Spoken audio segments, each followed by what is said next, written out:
Mobi, usa monigo.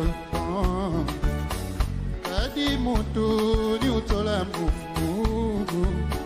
Mori mandi wo bongo kale. Ni sabeya ni kosile.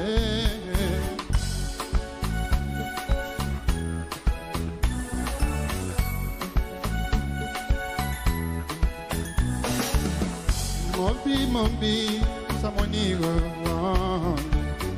Kadi mutu ni utola mungu. Mori mandi wo bongo kale. Ni sabeya ni kosile. Nele munoro mugono sinisa umona jabinye.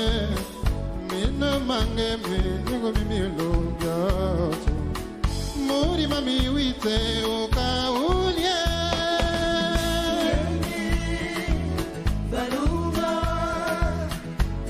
Monisi inzia. Nancy, undosi.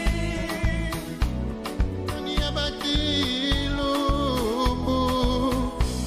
Niumone bonyoku.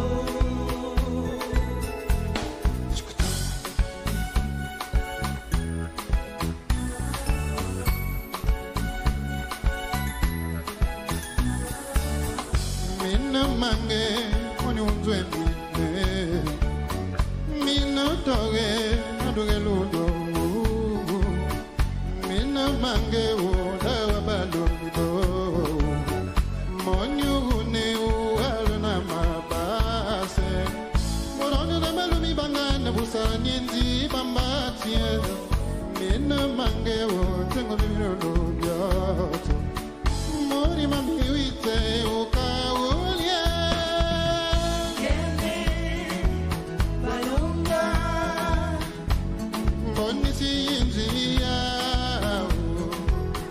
Nancy, undosi. Ani abati lumbu. Niumone bonyoku.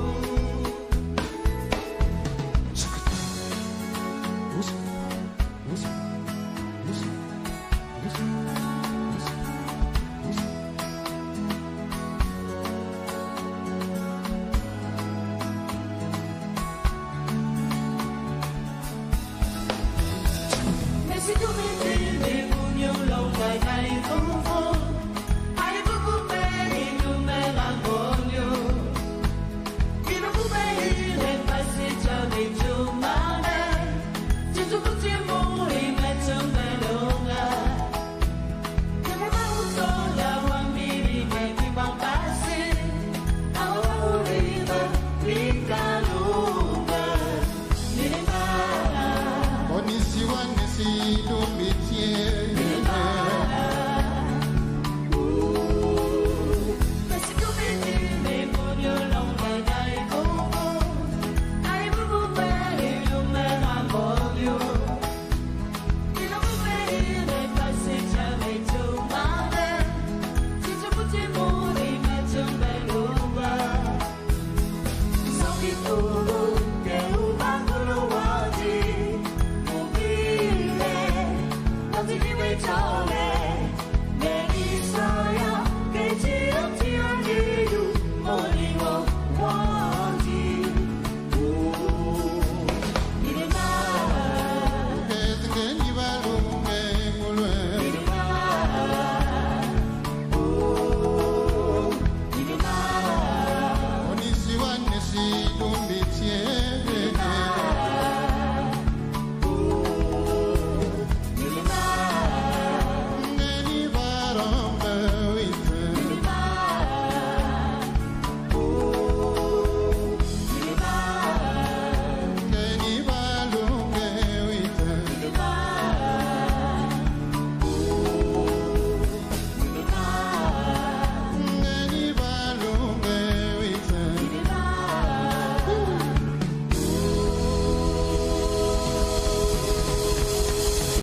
Bonsoir, bienvenue dans cet épisode spécial sur Oliver Ngoma. Alors pourquoi une deuxième vidéo? Car j'aime énormément ce chanteur, mais aussi car j'ai fait une petite erreur de montage dans mon premier épisode, le lien est dans la description.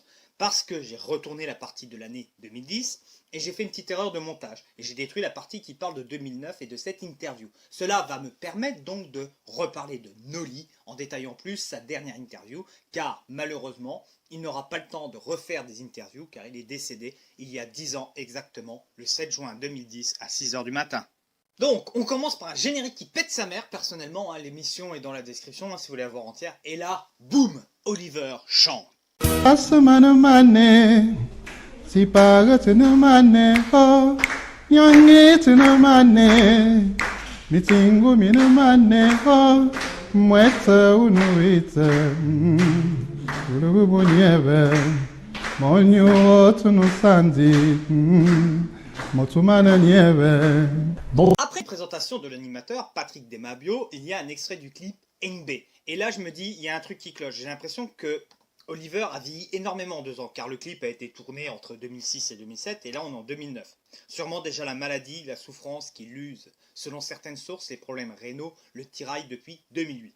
L'animateur rappelle la chance d'avoir Nolly, car ce dernier a été assez discret à la sortie de son dernier album, Saga, en 2006. Et fait, selon les dires de l'animateur, aucune promotion dans son pays, le Gabon. Pour Nolly, il y a plusieurs raisons. Premièrement, une négligence personnelle. Il l'avoue, mais aussi qu'il est extrêmement occupé. En effet, il est directeur des programmes à la télévision publique gabonaise, RTG2, et ce qu'il fait qu'il n'est pas un artiste et un musicien à plein temps. Enfin, il raconte la difficulté de trouver des producteurs, car pour se produire, cela est nécessaire. Le présentateur embraye sur le fait que Oliver n'a pu donner de concert dans son pays depuis le concert référence à Libreville le 31 décembre 1997, que je vous invite d'aller voir, là aussi les liens sont dans la description, là aussi la difficulté de trouver un producteur est la raison que Oliver invoque. De plus, il avoue qu'il est incapable de s'autoproduire. Une tournée était prévue à l'été 2009, mais malheureusement le décès du président du Gabon, à l'époque Omar Bongo, va faire capoter le projet. Oliver tente de rassurer ses fans en disant qu'une annonce va être faite prochainement. Le présentateur embraye sur ce concert de référence du 31 décembre 1997. Première fois où le stade Omar Bongo est plein, les gens sont debout, ça chante, c'est la fête, c'est merveilleux. Oliver a été surpris ce jour-là de voir autant de monde vers le stade. Il pensait qu'il y avait une manifestation à côté, et quand il a compris que ces gens étaient là pour le voir, cela l'a beaucoup ému. Et il en garde un grand souvenir. Après une transition, on a le droit à un top 5 des divers clips qui passent à l'époque à la télé gabonaise. L'interview repart avec une question sur le DVD best-of des divers clips d'Oliver Ngoma, qu'il définit comme un assemblage de divers clips qu'il a fait depuis le début de sa carrière. Mais il avoue que les monteurs ont fait une petite erreur. Je suis pas le seul. Ils ont oublié 2 clips, Maillé et Eli. Une production 100% gabonaise, que ce soit pour la création du DVD ou pour les clips, à part pour le clip Adia et Nge, même si une partie du clip a été réalisée au Gabon. Après un hommage appuyé à 3 personnes qui ont aidé à la création des clips de Nolly, on parle du DVD disponible depuis le début de l'année 2009. À l'extérieur du Gabon est disponible au Gabon depuis mars-avril 2009. Maintenant, une question sur le rythme de sortie des albums, qui est un rythme de 5 ans entre chaque album. Oliver va expliquer que cette façon de faire lui est imposée par son distributeur pour laisser le temps à l'album de faire le tour du monde. En effet, Oliver était prêt à rentrer en studio dès 1991 pour donner une suite au merveilleux album Banné. Adia devait sortir un an après, c'est ce qui était prévu au départ. Oliver au départ voulait s'inspirer des Congolais. En effet, sur la scène musicale congolaise, à l'époque, les artistes sortaient un album tous les 1 à 2 ans. Une autre raison pour cela est que Banné a connu un début difficile. En effet, les 6 premiers mois, ça n'a pas été le succès que cela deviendra. Après, en effet, ça a décollé au bout de 7 à 8 mois. L'album a une grosse vie entre la première et la 3e année, la 4e et la 5e année. L'album va continuer à se vendre, mais Oliver est retourné au charbon. Adia va suivre le même rythme. En 2009, Oliver a une anecdote assez rigolote. Certains pays ne connaissent encore que ses 2 premiers albums, preuve que ces joyaux de la musique africaine n'ont pas encore fait totalement le tour du monde. Le rythme de sortie est imposé par les ventes, car si ça ne tenait qu'à Oliver, on aurait eu un album tous les 2 ans. Mais dès qu'un nouvel album sort, ça casse les ventes de l'album précédent, sauf pour Oliver où les ventes continuent. Maintenant, l'interview parle de son dernier album, Saga, sorti en 2006. Après un petit point prononciation, en effet le mot saga en vili, langue maternelle d'Oliver, veut dire amuse-toi. Oliver va expliquer cette philosophie merveilleuse, donc je vais lui laisser la parole. Mon dernier album est baptisé Saga ou Saga? Dans ma langue maternelle, c'est Saga. Saga. Bon, en français, on dit saga. Saga. Sinon, c'est saga. Et qu'est-ce que ça veut dire, Noli? Amuse-toi. Amuse-toi. Et Comment... il y a des gens qui passent le temps à porter le poids de leurs soucis, des problèmes de tout genre, alors qu'à côté de ça, la vie leur offre quelque chose de meilleur. Au lieu de s'occuper de ça, ils s'occupent des soucis. D'accord. Or, les soucis, ça ne passera jamais. D'accord. Alors, Noli, Mais le bonheur peut passer comme ça. D'accord. Après, ils vont commenter quelques titres. Là aussi, je préfère laisser la parole à Oliver. Avec toi, on va essayer de commenter quelques titres. D'abord, Ngeb. Ngeb. C'est la pitié, c'est cela? Pitié. D'accord. Tu as dit j'ai pitié des femmes, ça peut être des hommes aussi, qui font le mauvais choix un mauvais choix dans leur vie, c'est-à-dire ils préfèrent l'argent au bonheur de l'enfantement. Il vaut mieux avoir une maison pleine d'enfants qu'un palais vide. Parce qu'on a suivi plus l'argent, les métiers, les honneurs, les grandes fonctions au détriment de l'argent. Et encore, d'une manière, disons, spirituelle. C'est-à-dire il y a des gens qui préfèrent sacrifier leur ventre pour avoir des grands biens. Et à côté d'eux, parallèlement à eux, il y a des maisons où il n'y a pas de grands biens, mais où les gens vivent heureux parce qu'il y a une postérité qui fait vivre la maison. Et c'est malheureusement pour ces femmes ou ces hommes à la fin de la vie, quand ils se rendent compte qu'ils sont seuls avec leur somptueux palais ou leur somptueux domaine, vide, sans animation, donc seuls, même s'il leur arrive d'avoir des copains ou des copines, ça ne suffit jamais, parce qu'il y a des jours quand même où ton copain ou ta copine va te lâcher. Donc ces jours-là, tu es seul avec ta maison. D'accord. Un de tes fans qui assiste bien sûr à cette émission, il est très jeune, Yohan. Vous voulez avoir certaines informations sur la chanson Mukuli, qui a été tournée à domicile, déjà. Quel est le message que tu véhicules dans cette chanson? On voit un monsieur qui balance le sac. Dieu merci que c'est quand même expliqué dans le clip. Non, mais tout le monde, j'observe déjà et puis j'ai vu moi-même dans nos familles comment les veuves sont spoliées après leur malheur.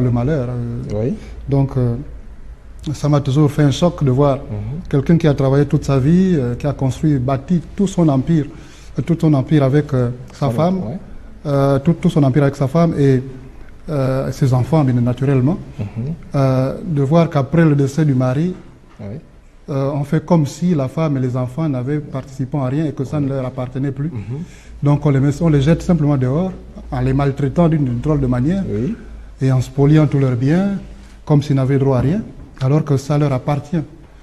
Lorsque papa meurt, de facto, tout revient aux enfants et à la femme. Mais dans nos traditions, soi-disant traditions, on se plaît à spolier ces gens-là et on les jette. Surtout ceux qui n'ont pas investi dans la vie, ils profitent de cette occasion. Bon, ceux qui spolient, c'est ceux qui n'ont pas souvent investi d'ailleurs, et qui paraissent en longueur d'année, et c'est ceux-là qui guettent seulement l'héritage des parents. Est-ce qu'on peut également inverser, ça veut dire qu'au lieu que ce soit du côté de la dame, le monsieur qui décède, et si c'est la femme, dans cette chanson, on peut aussi prendre ça dans ces cas? Mais tout peut être inversé. Il y a des femmes riches qui sont mortes. Et on a dit au mari, bon, merci, tu as été très gentil, full camp. Donc lui aussi, il subit la même chose. Donc c'est pourquoi la leçon, c'est qu'il faut quand même que chaque homme et chaque femme, en marge de ce qu'ils peuvent avoir en commun, que chacun ait quelque chose à côté qui lui appartienne. Après, on passe à un clip, retour à notre interview, et toujours sous l'album Saga, il est maintenant question des retrouvailles entre Oliver et Manu Lima. En effet, l'album de 2001, Seva, avait vu l'absence de Manu Lima. Pour Saga, il est de retour. Pour Seva, Oliver dit qu'il y a eu une demande extérieure du monde anglophone qui trouvait le style de Manu Lima un peu trop machinal. Et ces anglophones voulaient de la batterie, de la guitare, de la basse. Et Oliver a opté pour cette option et pour cela, il va faire venir un Cubain pour arranger l'album et donner à l'album cette coloration spécifique. Oliver ne s'en plaint pas, l'album s'est vendu pareillement, mais après il s'est rendu compte que certaines catégories de ses fans n'étaient pas foncièrement fans du style de ce son et préfèrent les sons à la Manu Lima. Et donc Oliver, pour Saga, est retourné avec son acolyte. Mais Oliver précise que Manu Lima n'a participé qu'à 3 à 4 titres. Il n'est pas très précis sur ce coup-là, et le reste a été fait par les musiciens d'Oliver qui l'accompagnent un peu partout. Maintenant, on va parler un petit peu argent. L'animateur juge que Oliver est un des rares artistes à vivre de son art, et il pose la question du pourcentage d'argent que Oliver gagne avec les droits d'auteur au Gabon. Oliver lui répond 0. car c'est pas stipulé quand il reçoit les papiers par rapport à ses droits d'auteur. Rien n'est signalé sur sa fiche de droits d'auteur, le Gabon n'est pas signalé. Il ne peut même pas estimer le nombre de diffusions de ses titres alors qu'il est l'idole nationale. Oliver trouve cela dommage. Après une pause où le clip Betty est diffusé, clip et chanson appréciés par l'animateur, mais aussi par de nombreuses personnes, Oliver demande à l'animateur pourquoi il aime tant ce clip, ce que l'animateur avoue qu'il aime bien le message, ce qui fait sourire Oliver. L'animateur précise aussi tout son respect pour les personnes qui ont réalisé le clip, sûrement qu'il les connaît. Ensuite, on a une petite interview d'un des responsables du Noli Fan Club, c'est-à-dire le fan club officiel d'Oliver Ngoma. On parle des modalités pour entrer dans le fan club, on y passe aussi les numéros de téléphone pour contacter les responsables. Après, on se rend vers des responsables, on remplit une fiche d'inscription et on vous fait une petite carte. Il faut des photos. On remarque qu'en 2009, ce fan club a connu un renouvellement avec une jeune génération qui arrive en masse, surtout avec la sortie de l'album en 2006. On apprend qu'il y a des cellules à l'intérieur du pays, mais aussi des jeunes qui étudient dans d'autres pays qui ont ouvert des cellules à l'international. Et oui, messieurs et mesdames, Oliver Ngoma est un crooner africain. Après avoir présenté quelques membres du fan club qui ont assisté à l'émission, on repasse les numéros de téléphone et on passe le clip éponyme de l'album de 2006, Saga. L'interview reprend, on parle des responsabilités d'Oliver à la télé gabonaise. Oliver est présent depuis 1979, au moment de l'interview, 30 ans d'ancienneté, où il a commencé comme caméraman. Et il a monté les grades, aujourd'hui directeur des programmes. L'animateur demande comment Oliver arrive à jongler entre sa vie d'artiste et ses responsabilités assez élevées à la télé gabonaise. Et pour Oliver, c'est problématique car les deux activités sont mangeuses de temps. Il essaye de gérer au mieux. Après, il a l'avantage d'avoir des patrons assez cléments avec lui qui lui laissent du temps, notamment quand il a des contrats et qu'il est invité pour des festivals pour chanter. Après, Oliver, étant par son talent et sa célébrité un ambassadeur du pays, les patrons sont assez arrangeants. Mais Oliver avoue que c'est difficile de concilier les deux. Après, on passe à une question sur les rapports entre l'homme et la femme. Et là, je suis dans l'obligation de laisser la parole à Oliver. Tant de sagesse et d'intelligence, ce serait dommageable de vous en priver. Derrière cet homme se cache une grande dame. Réciproquement, bien sûr. Ouais. Alors, selon toi, l'homme et la femme sont-ils complémentaires pour la réalisation des grandes œuvres? Mais déjà, en tant que croyant, mon Dieu m'a dit qu'il a fait la femme pour aider l'homme. Ça veut dire que quand tu n'as pas ce support qu'est la femme, cette aide précieuse qu'est la femme, mon frère, à 90%, tous tes projets peuvent aller dans l'eau. Mais la femme est une aide très précieuse. Et j'en veux pour preuve, moi-même, je n'ai jamais, à aucun jour, envisagé de faire une carrière musicale. Moi, je me disais, quand j'ai quitté les orchestres, je me disais, bon, je gratte à la maison et puis je le fais pour moi, mes enfants, mes amis, et puis ça s'arrête là. Mais elle a insisté pendant au moins, je dirais, 10 ans pour que j'aille en studio. C'est elle, ma femme, qui m'a poussé, mes enfants qui m'ont dit, papa, il faut y aller. Moi, je me disais, même si je fais un disque, c'est pour faire quoi? En tout cas, pas des concerts. J'étais tellement timide et je ne me voyais pas chanter. En plus, je ne chantais pas. J'étais instrumentiste. Les seules fois que j'ai chanté, c'est dans ma maison. Et comment aller affronter un public avec ces qualités de chanteur que je n'avais pas.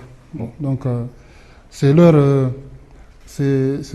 sont les encouragements de ces derniers qui ont fait que je me jette à l'eau, comme on dit. Maintenant, c'est l'instant sanitaire. On parle du paludisme, Oliver passe un message pour la propreté autour de soi pour combattre ce fléau. Oliver raconte son expérience au Cap-Vert où les habitants sont très préoccupés par la propreté de leur maison, mais aussi de leur quartier, et que c'est un très bon moyen de lutter contre le paludisme.